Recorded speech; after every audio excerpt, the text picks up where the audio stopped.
Why do we have a perfusion problem in sepsis? The vessels are leaking. Why else do we have a perfusion problem? Our vessels are leaking. They're dilated, so those white blood cells can get to the scene. And what else is causing a perfusion problem? Microclotting. Okay, so we know the pathophysiology of sepsis, and we have to like just maintain this patient, support the patient until they get out of this cascade, this downhill cascade. And if their vessels are leaking, what's happening in our lungs?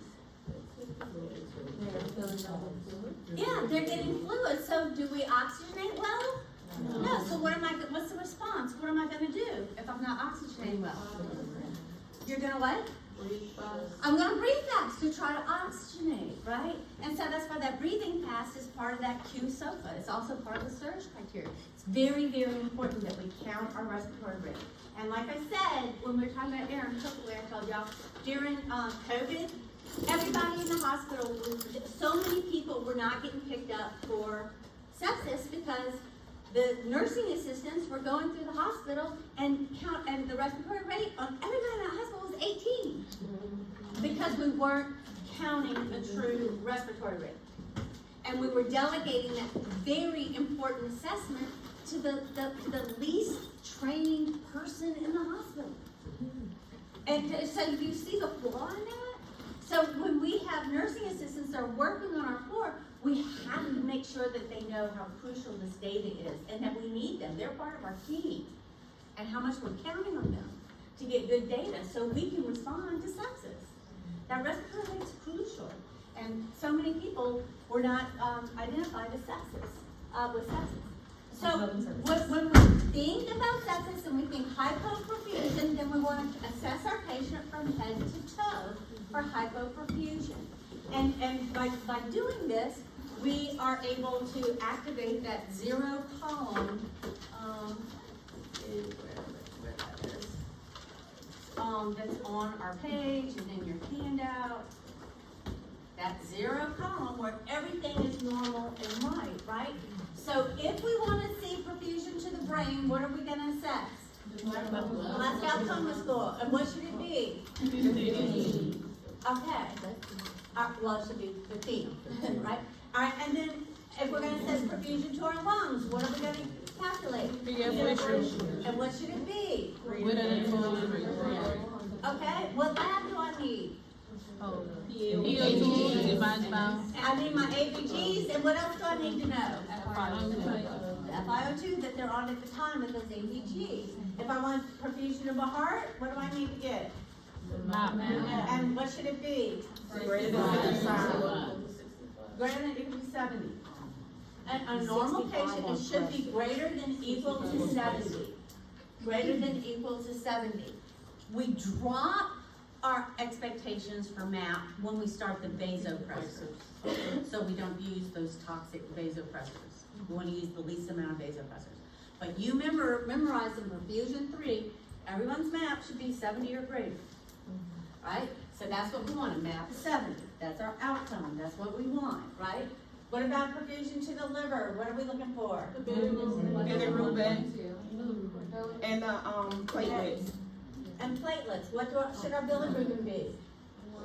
Greater than 1.2. Less than 1.2. Okay. And platelets? Greater than 1.2.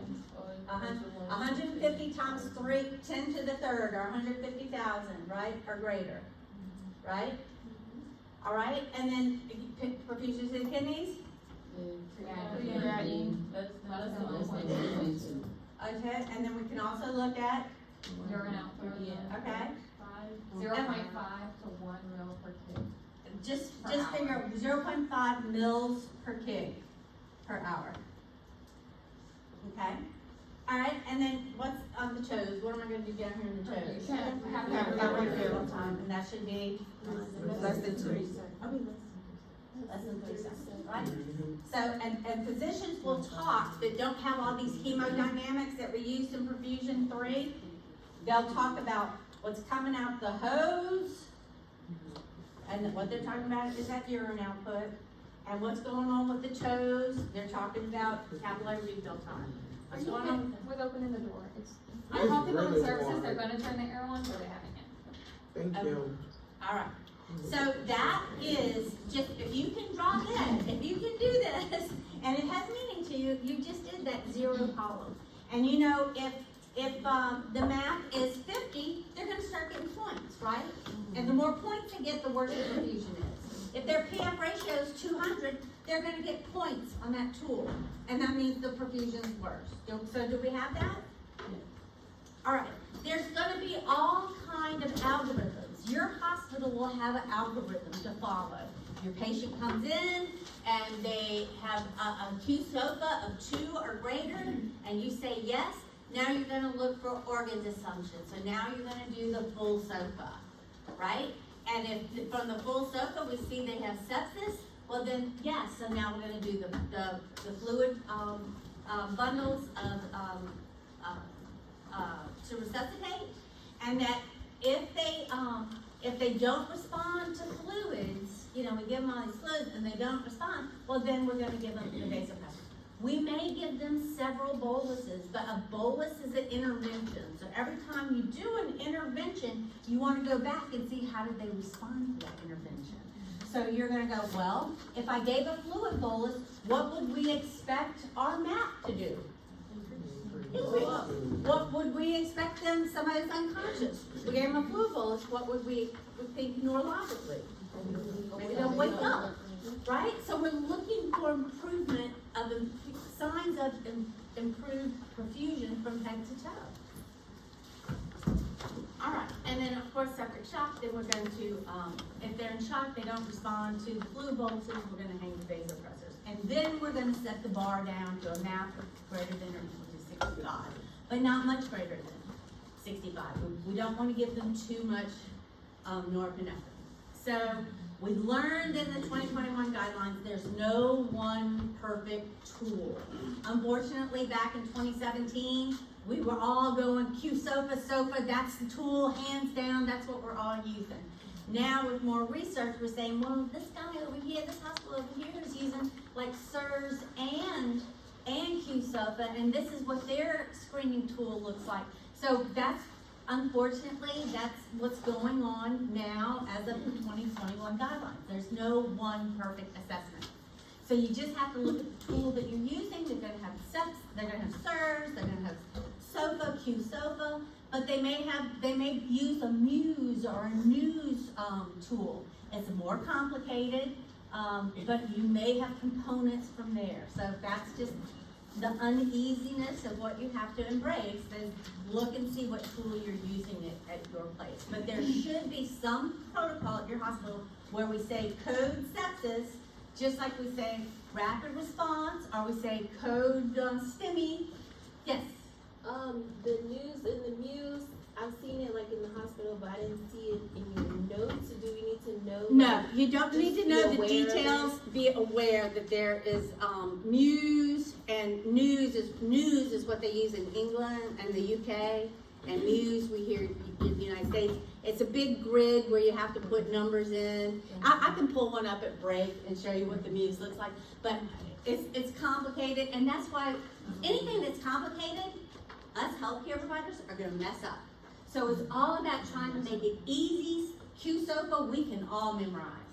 And we should be doing a Q SOFA on all of our patients every shift, right? But the AI is playing, is playing a role in sepsis, because now you can look and see, I can click the sepsis network on every patient that I have, and it has compiled all the sepsis data all in one place, and I can look at trends, for that patient. So AI is coming to play in big helpful ways. So, are we looking at we're looking at SIRS and Q Y'all are required to know the SIRS criteria, you're required to know the quick SOFA, and you're required to know the full SOFA. You are not required to know the elements of News or Muse. And actually there's a News 2 now. You don't need to know those details. Just that those are other tools that are used. Right. But like, is it like SIRS, Q SOFA, or like we're doing it together? Kind of together. So we're gonna do our Q SOFA.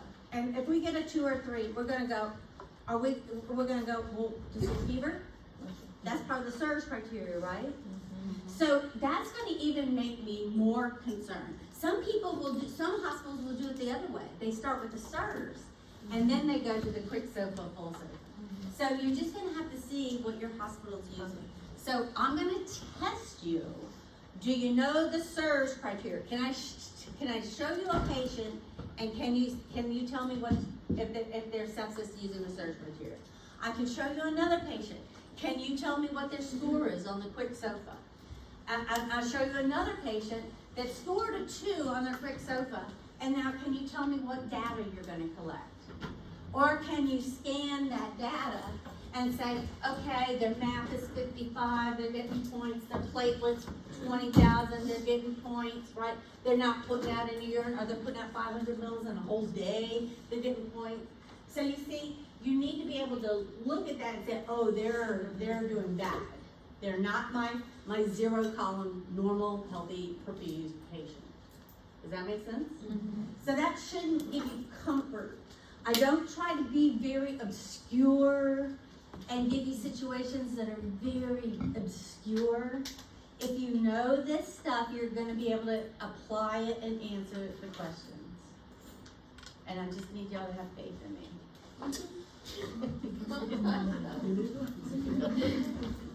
Yeah, Dr. Hugo. Yes. So, I'll be honest. Yes. I've had the privilege of having 4 of these clinical groups. I didn't get to spend clinical time with Section 115, but I have talked QSOFA and SOFA with these folks, but not SEERS. And I know that, and I hadn't looked at your SEERS criteria, not your, but these SEERS criteria. I just Googled it. We're talking body temp, heart rate, respiratory rate, PCO2, and white count. You with me there, people? Right. Y'all are probably way ahead of me. It is one here. Right. It's in their handout. The SIRS Good, right good, here. good thing. And they're told Yep. in their handout, you gotta memorize that. Got it. And SIRS was what we used back when Aaron was not rescued. We were using like SIRS, sepsis. The definition of sepsis back then was you have 2 SIRS, at least 2, plus a known or a suspected infection.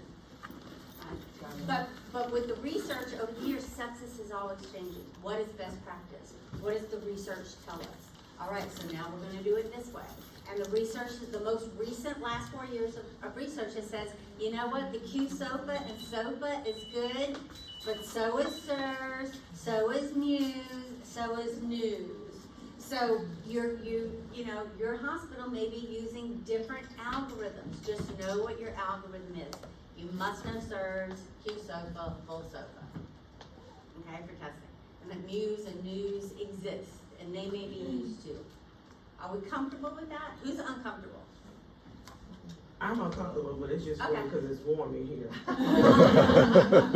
I hate this room. I'm so. Oh my God, I want to take my shirt off so bad, y'all. I know. I hate The coming here. hospital still do SIRS?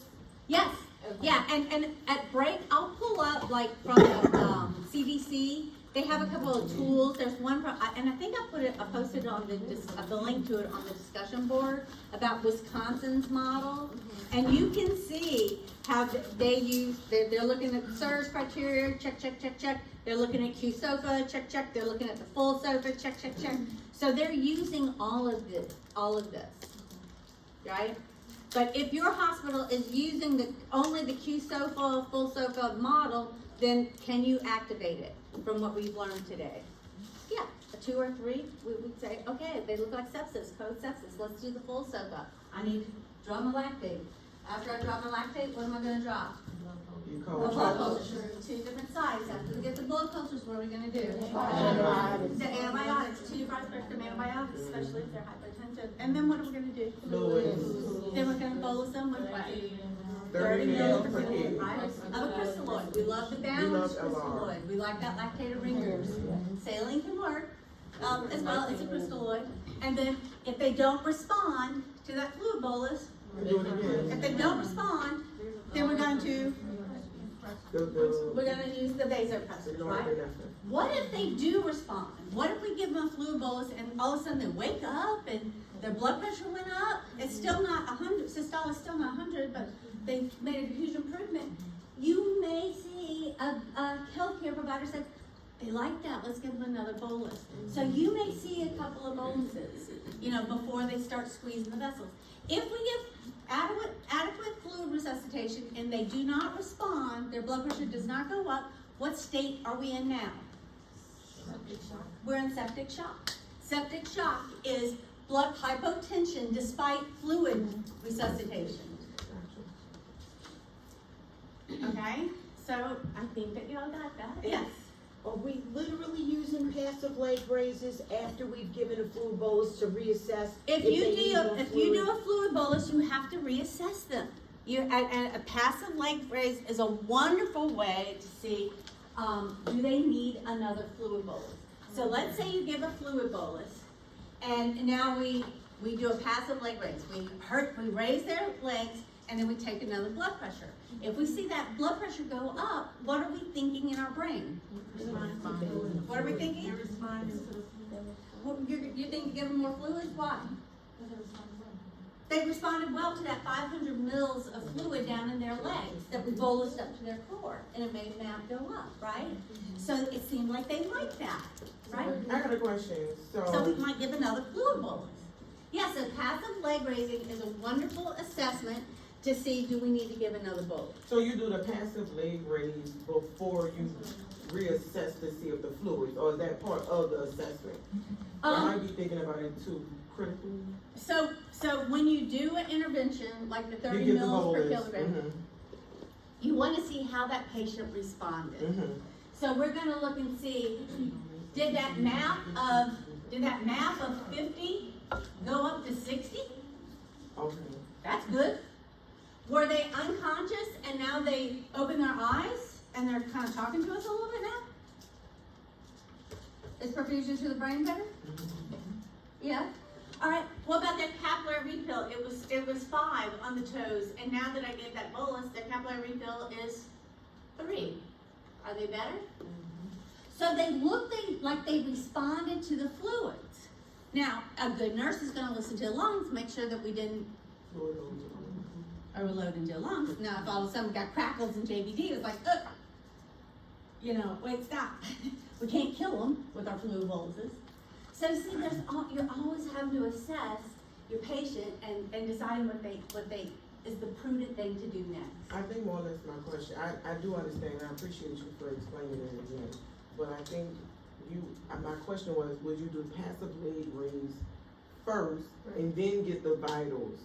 No. To see if the map improved. No, you get the vibe, they come in, we're gonna exercise the Q SOFA. We're gonna see there are 2 or 3, we're gonna call the codes up, we're gonna implement the bundles of care. We're gonna do the intervention of the antibiotics, the intervention of the fluid boluses, and now we're gonna reassess. Okay. You are constantly reassessing your patient to the interventions that you're doing.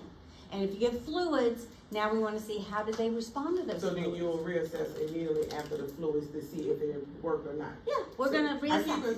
I keep trying to figure out, when do you do the passive leg raise? Yeah, after an intervention. After you Because reassess. passive leg raising is a good assessment if you're trying to figure out, I wonder if they need more fluids. It sounds like it's a reassessment tool, Okay. but it's But not that's the what I'm priority, saying, it's so when not I the do a priority. reassessment, The is when I do priority, that. the Yeah. priority That's what I'm trying to, yeah, that's is what I'm trying to figure reassessing out. these things. So you're saying Oh, after the fluid well, system? well, Okay. reassessing these things and a passive leg Okay, raise that's is what I was trying to also, figure out. is Is also a it good okay? reassessment. That's wants part, to it's know part what of the order. reassessment. Oh, what Okay. order are we gonna reassess? We're gonna do a head Head to to toe toe. assessment. Gotcha. We're gonna do a head to toe Okay. assessment, I'm and good. if they got any of those hemodynamic, things going on, like an SCVO2, or cardiac output, or bedside ultrasound, we can use those things too to determine, are they doing better? Or did we go overboard and now they got crackles in JVD, stop on the fluid, Mhm. right? Let's get the vasopressor, stop on the fluid, right? Now if they got crackles, we may have to intubate them, because the fluid's leaking into their lungs, they're getting on the hearts.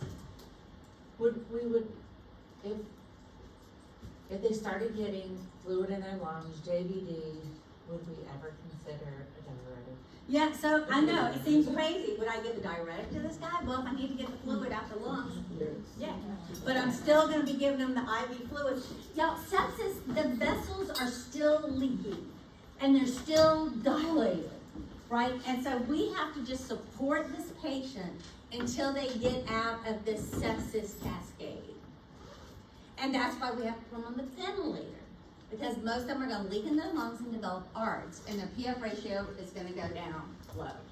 We may even have to prone them, right? So it's just about keeping them alive, perfusing their organs until the sepsis until the antibiotics have time to kill the bacteria and we can get them out of this sepsis cascade. It's inflammation gone wild from head to toe. How long it will last? You know, hopefully hopefully a day or two. Sometimes, it takes a while to catch up. So, does that answer questions? Yes. Thank you. I try to be straight. I know you're not a student, so when I ask you the questions, I try to make them, I try to, and I bounce things off Wendy, Miss Garrison, all the time. Is this fair? Is this a fair question? Is this confusing? Because she's a sepsis warrior like me, and the objective for this class is that you all walk out that door sepsis warriors like me and Ms. Garrison. Because you are going to have a septic patient that you care for, and whatever population patients that you're caring for. So it's really, really important to me that you have the ability to identify sepsis early, use your words, say the word sepsis, I'm worried about sepsis, and implement the sepsis bundles. All you have to know about Muse is that it exists. A score of 5 means they go to ICU. Muse is what they're using in the UK. Rapid decline, so once their blood pressure starts going down, they're a rapid decline to death. So every 1 hour without the antibiotics, 12% mortality rate, and that we want to start our broad empiric antibiotics, a broad spectrum antibiotics. Early identification is key. If we don't identify it early, patients die. In your handout, back in 17, they came out with these bundles of care. They said you got 3 hours in which to hang the antibiotics, and you got 6 hours in which to start the vasopressors. But what we were seeing is we're able to get this all done in an hour, so now that's our new goal. Medicare will still pay based on, did you hang those antibiotics within 3 hours? We'll pay you. Did you hang that vasopressin within 6 hours? We'll pay you, right?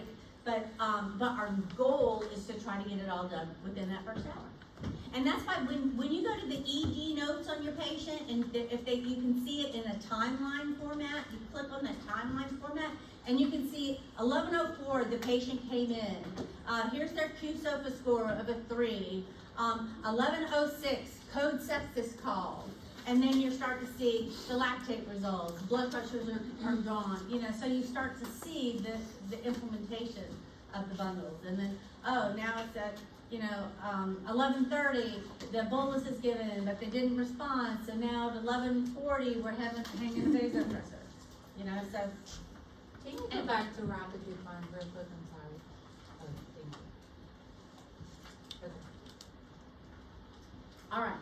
So we're going to implement that 1 hour bundle. The picture of the guy in the article that y'all read, memorize that. What do you do first? What do you do second? What do you do third? And then your brain needs to be able to think. If the lactate has already been drawn, what are you going to do next? What are you going to do next? Lactate's already been drawn. What are you going to do next? You're going to do blood cultures. The blood cultures have already been drawn. What are you going to do next? Brain's got to, you have to put it in order. You have to figure out what would you do next. What's your priority? What's your priority? The antibiotics, or the vasopressin, or an insulin drip, or I don't know. The vasopressin. Your fluid bolus. Vasopressin. You didn't say fluid. Antibiotics, vasopressin, insulin drip, or what else? Enteral feeding. Antibiotics. antibiotics. Because they come, remember the picture of the guy in the bed? What comes first? Antibiotics. And then the vasopressin, right? So the order is also your priorities. So get your brain wrapped around. Ordering helps you with priorities. You know, and then, you know, you have to be able to pick up from antibiotics if again, then what are you going to do next? The flu bolus, if they're hypertensive. Yeah. Or their lactate greater than 4. All right. And septic shock is we don't respond to the fluid bolus. All right. Now, we reassess. So we are, after the first fluid bolus is given, we're going to do a head-to-toe assessment. We're going to look at their pulses, feel them, do that capillary refill. We're kind of going to do that head-to-toe assessment for perfusion. Now, you can also use hemodynamic measurements. Like remember the SCVO2? Remember the triple lumen catheter, and one of the ports is measuring continuous SCVO2s? What should that SCVO2 be on a normal person? 70, 75, something like that. All right, but in sepsis, what do we see? Are all the cells getting their oxygen? No, so they get greedy and say, heme, give me my oxygen. And so what happens when we do a SCVO2? Because the cells have been grabbing their oxygen off the heme, so we're going to see the SCVO2 low in sepsis. Right? But if we give a fluid bolus, what will we see the SCVO2 do? It will come up because the cells are now getting perfused, and when they get perfused, what are they getting? Oxygen off the heme that's being perfused. All right, and there's your passive leg raising. We love that. Give them a bolus of fluid that's in their legs, 500 mils. Pull them up fast. Check and see. Does the blood pressure go up? Yes. They like fluids. Let's give them some. Let's give them another. So you see how that works?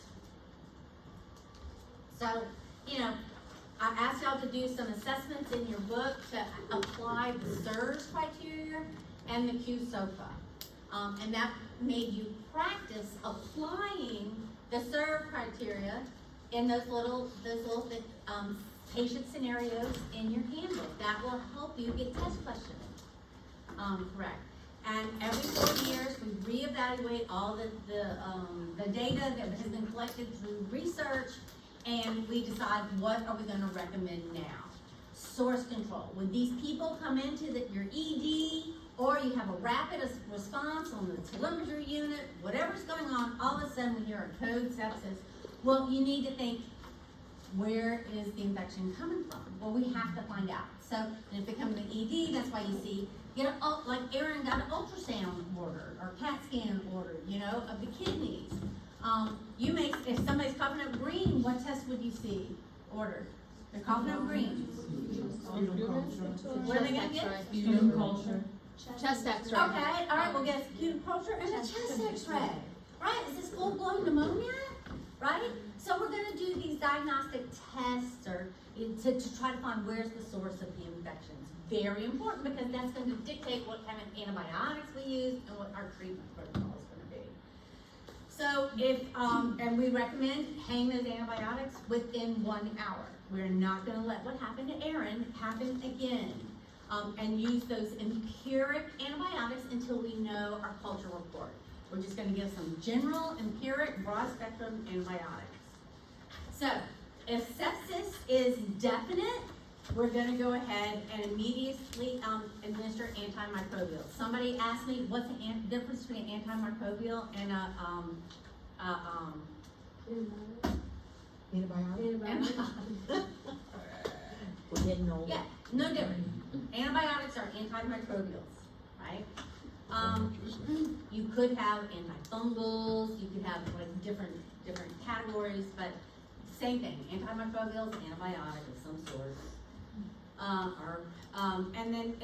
And then we're going to if shock is absent and we suspect infection, we're still going to try to get those antibiotics in 1 hour. What happens sometimes is if sepsis is possible, we still want to hang those antibiotics. But what if we're like confused? Is this like COVID? Is this a virus or or a bacterial infection?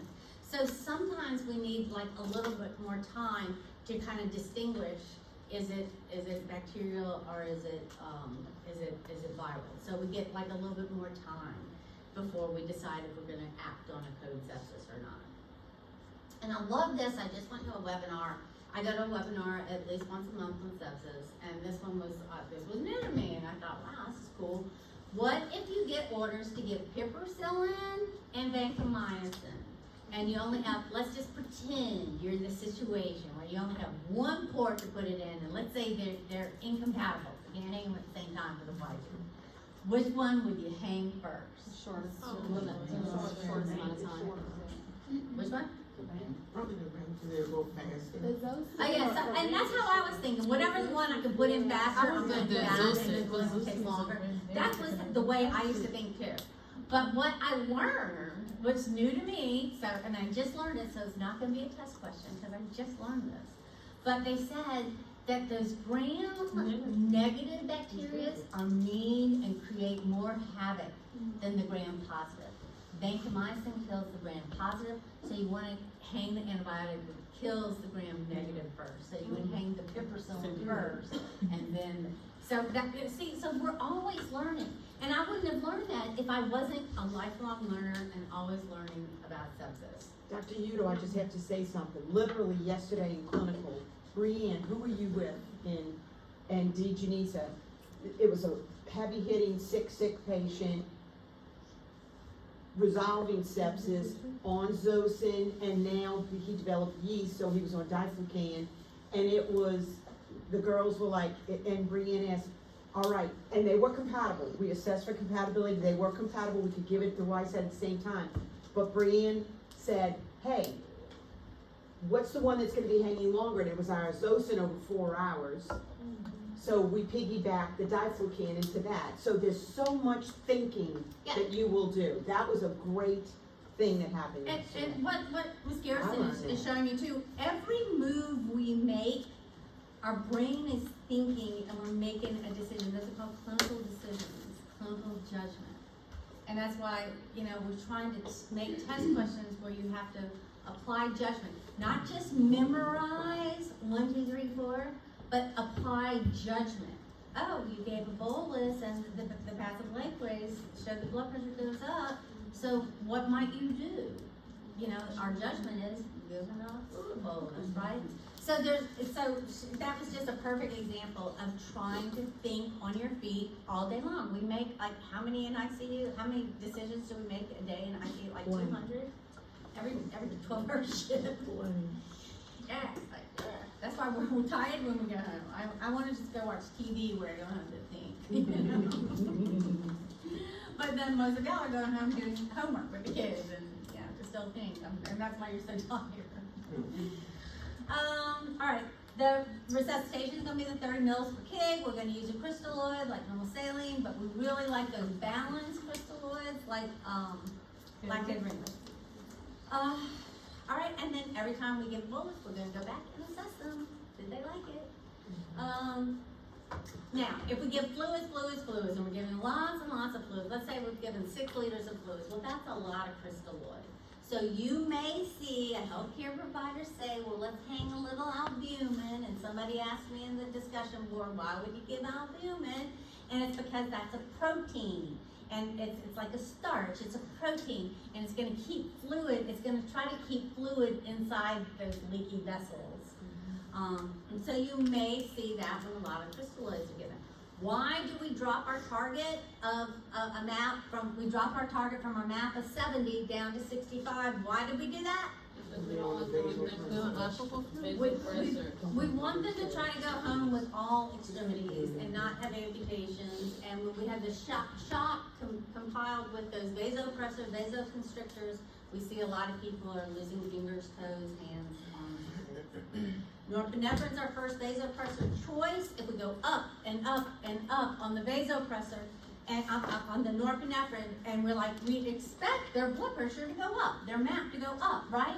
So when we're going up and up and up on the norepinephrine, and we don't see the MAP go up, we call that, wow, why is this patient refractory to this norepinephrine? They're not responding like we all are anticipating them to respond, right? So if that happens, you will see them grab a bag of vasopressin, it's antidiuretic hormone. I mean, you know, and it's going to help potentiate the vasopressor effect. And when we hang the vasopressin, it's going to be at a set rate. And then you can be able to see, oh, now we can start coming down on our norepinephrine. Let's see, use norepinephrine as our first choice. We're going to target the norepinephrine to a MAP of 65. We love having our arterial line. Why? Why do we want an art line? It gives real True blood measurement. pressure. It's a dynamic measurement of blood pressure.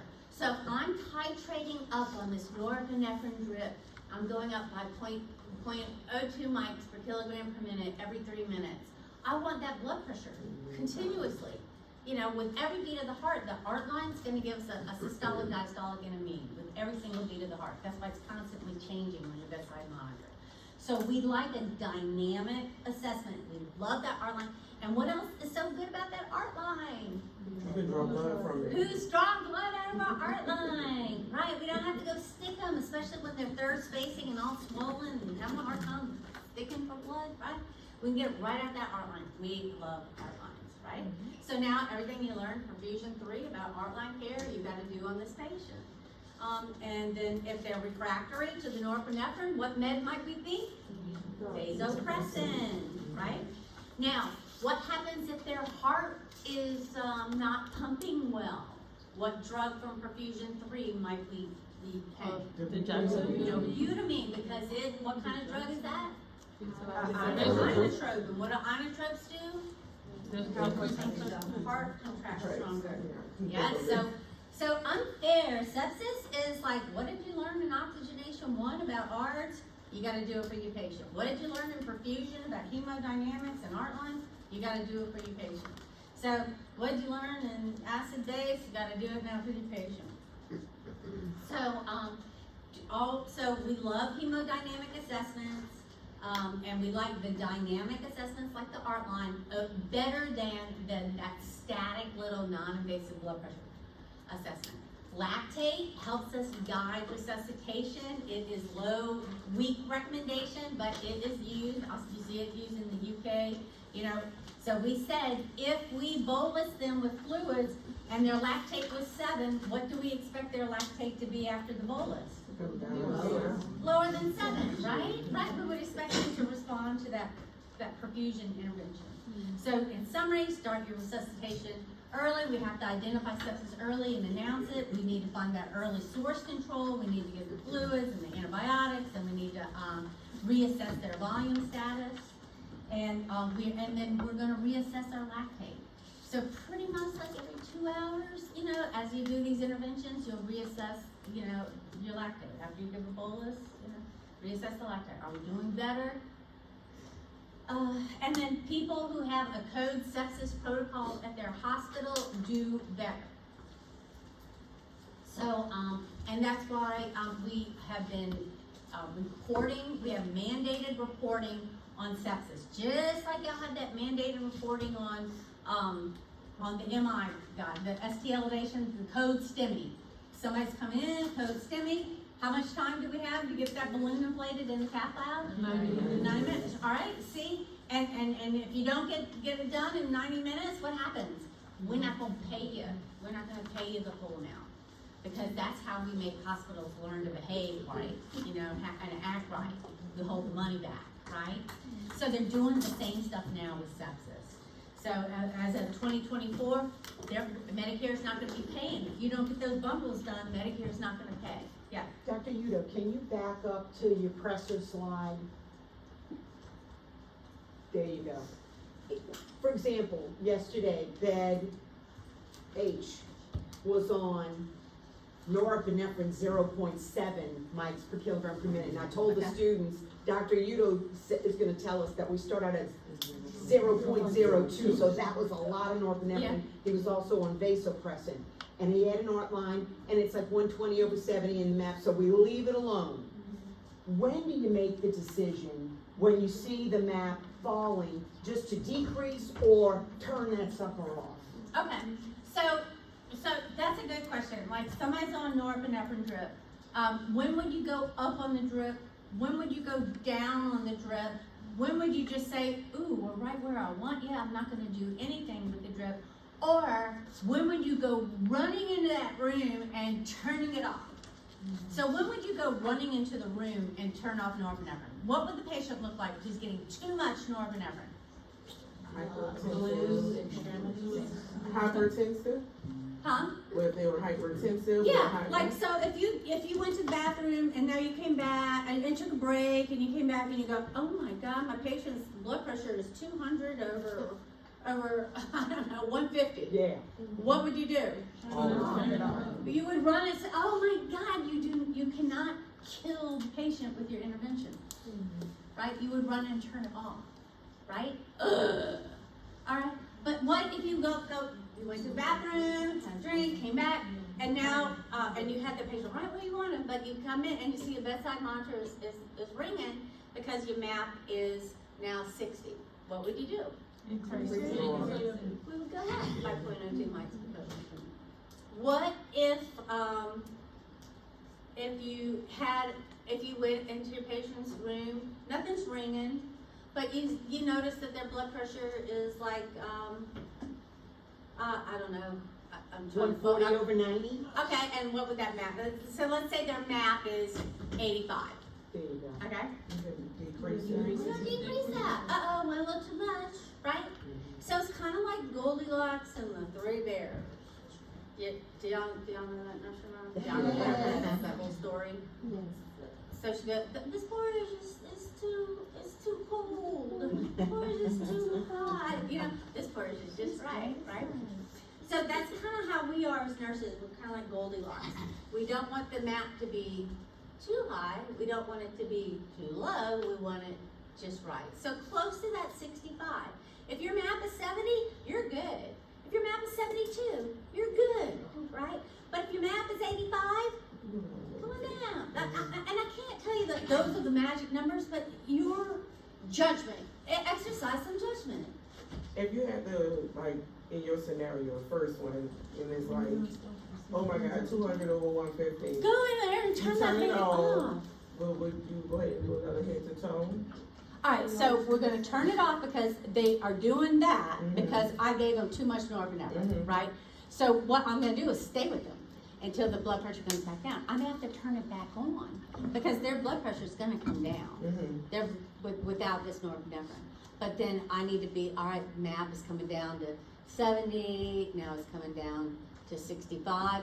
So I'm You good, gotta but now if it restart goes it down somewhere to with- 60, I'm gonna start my infusion pump at 0.02 and work Okay. my way back up. Gotcha. Thank you for that. Yeah, that was good. What I've seen on the orders, it'll say keep MAP above 65, but they don't have parameters. Yeah, Just they don't. keep above- That's your judgment. That's where your judgment comes. And I have So when I make a test question, I'm gonna make it like, everyone should be running, I'm gonna give you vital signs or assessments that make us all run in and turn off the pump. If your MAP is 60, what do we need to do? Go up. If your MAP is 85, what do we need to do? Go up. Right, so it was 100. You turn it off. if your MAP is 100, what do we need to do? Oh. Oh, if your MAP is 100?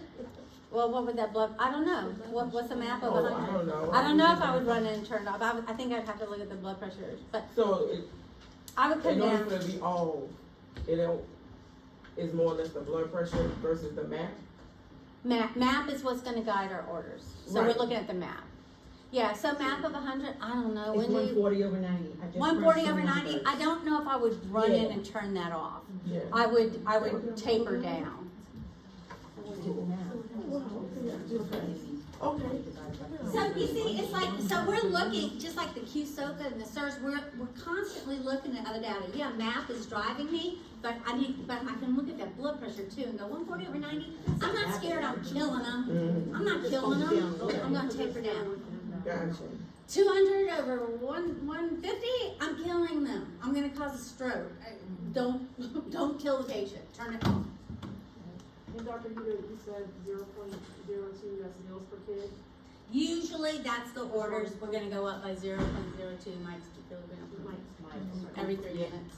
Okay. Ooh, I've got a lot of questions. And we can't prepare for that. Oh my god. We ain't playing Alright, around for this last so time. if they're in shock, we're gonna probably give 2 antibiotics. And if they're not in shock, we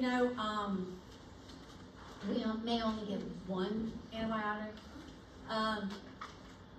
We want to try to narrow down our antibiotic therapy. Antibiotics should run for about 7 to 10 days, and then we want to see, can we de-escalate them off the antibiotic. A good lab is procalcitonin that helps us de-escalate these antibiotics. Now, it's also good when you're trying to figure out, does this patient have a viral response or a bacteria response, an infection? Procalcitonin is going to go up in which situation? A bacterial infection, right? As opposed to, it will not go up in a virus.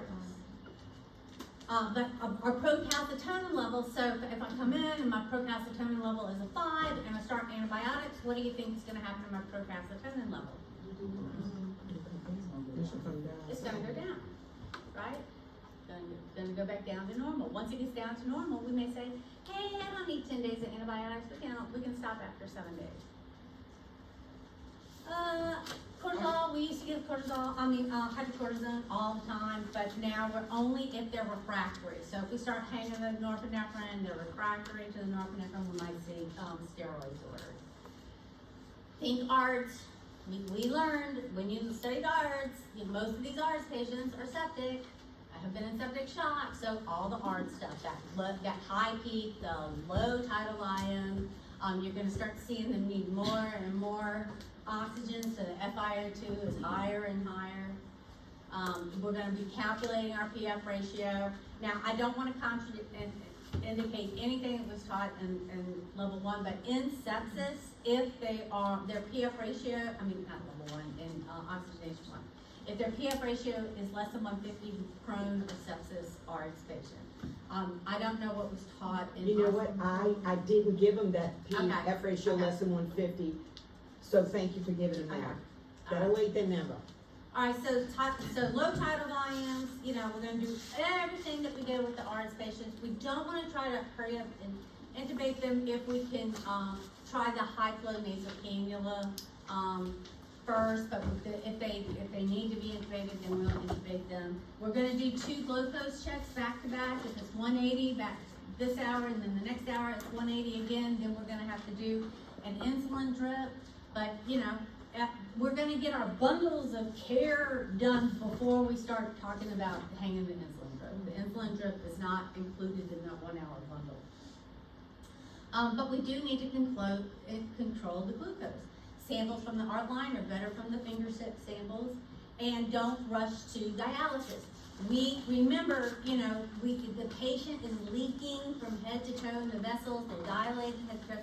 Let's see if the kidneys are gonna come back. So don't rush to dialysis. You may have to implement dialysis though. If the gut works, use it. So we're gonna use enteral versus parenteral. Parenteral TP is total parenteral nutrition or partial parenteral nutrition. It goes through an IV, through a central line. Enteral goes through the gut, through an NG tube or a PEG tube. The gut works, you want to use it, and we want to start enteral feeding within 48 hours because these people need protein and calories because they're becoming hypermetabolic. And so we're going to, let's say we start the enteral feeding and they're not tolerating it well. Their stomach's getting distended, and they're not, moving the feeding forward, and I don't hear any vowel sounds. Well, then what we can do is just do this trophic feeding.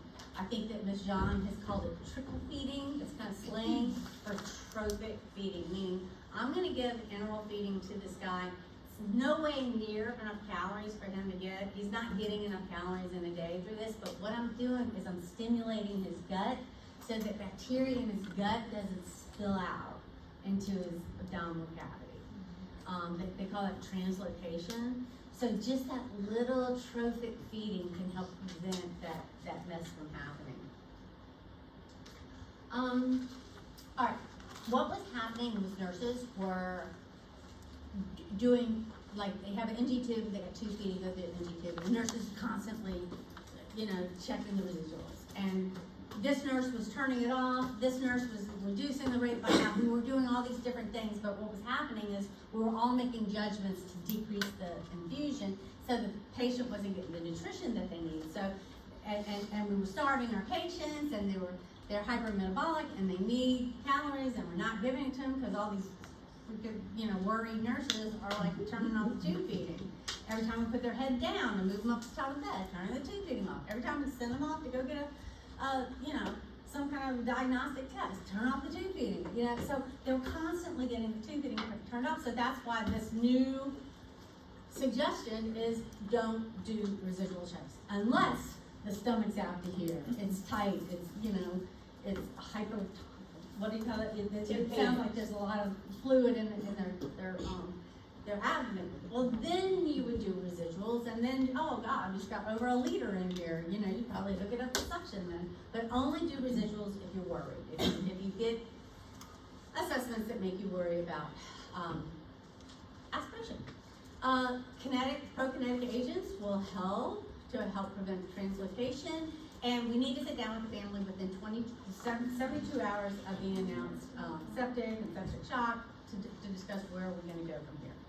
If you are a patient in ICU, you can develop a post-ICU syndrome, and they call it PIC.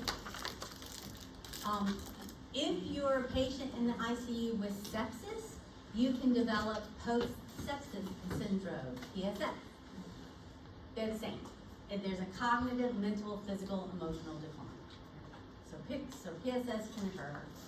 All right. If they survive, then we have to start thinking as nurses about their life after ICU. What can we do to make their life after ICU better? What can we teach them? What can we prepare them for? Remember limb amputations? There's 38 limb amputations a day in the United States related to sepsis. So, if the fingers are turning black or the toes, we know that we're going to have to be doing the amputation education. Delirium. 80% of our ICU patients are going to develop delirium. I have a delirium story linked from our slides and on our page that people talk about their delirious state, and 80% of them are going to have delirium. So you need to let family know and the patient know that this could happen, and that opens up the conversation. Then they can say, oh, I've been having these wild dreams that y'all did this and this and this to me, and we're like, because they think that we're like coming in to kill them, because we go in and we suction them, and then they go but they can't move because we got them all tied down to the bed, so they're like a prisoner and they're staring up into the lights, So we do this kind of prisoner of war stuff to our patients, trying to keep them safe, whatever. But it's really inhumane, and it causes delirium, and then we're not letting them sleep, so then they get sleep deprivation, the delirium ensues. And then they have these horrible memories. They are delirious memories. That nurse came in and tried to strangle me, but no, she was suctioning you, right? But there's nothing you can say to me that makes me think that you aren't trying to strangle me, and so they develop PTSD. 57% of the ICU patients with sepsis will develop PTSD. So we need to start talking to family members and to the patients and look for signs of the delirium and PTSD. And then once they have the delirium and PTSD, they start to have depression and self-doubt, and everybody goes, oh no, she wasn't trying to strangle you. And in their mind, they're like, yes, she was. She tried to strangle me. There's nothing that you can tell me that will make me think different, because it was a delirium memory. And then if we walk out of there, 50% of us are going to have fatigue and muscle weakness, cognitive decline, and the decline may be so bad that they now develop dementia. They may have hallucinations, cloudy thinking, poor memory, difficult swallowing, poor sleep. So that's all part of this post-ICU syndrome that we need to teach about as well as assess for. and include the family, in the memories. So I'm gonna just tell this little story and then I'll let her go to break. So this girl, Nancy Andrews, if you click on the link, she did this TED Talk, and she said, just this real flat out there, she said, like, I was at this place where they were trying to strangle me, they were trying to kill me, they were trying to electrocute me, somebody got alligator clamps and clamped a rubber tube onto my genitals and hung me from the ceiling. Where was I? I was in ICU. So that was like the delirium memory of being in ICU. And one of the things that saved her were her headphones and music, because she was not right. So let me let y'all take a break and we'll come back and we'll talk about music versus delirium.